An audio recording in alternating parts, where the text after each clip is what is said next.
কবিতাৰ শিৰোনাম কাৰোবাক পাহৰো বুলি পাহৰি যাব পাৰি জানো। ৰচনা উপাসনা শইকীয়া। পাঠ নৱজিৎ বৰ্মন। কাৰোবাক পাহৰো বুলি পাহৰি যাব পাৰি জানো।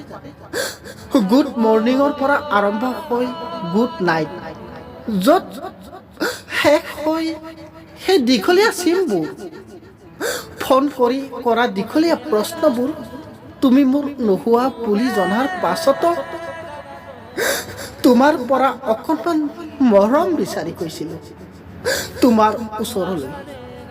আজি সেইখিনিৰ পৰা মই বঞ্চিত হ'লোঁ। থাকিল কি স্মৃতি। বিশ্বাস কৰা, আপোন বুলিবলৈ তুমিহে আছিলা, নিজৰ বুলিবলৈ তুমিহে আছিলা।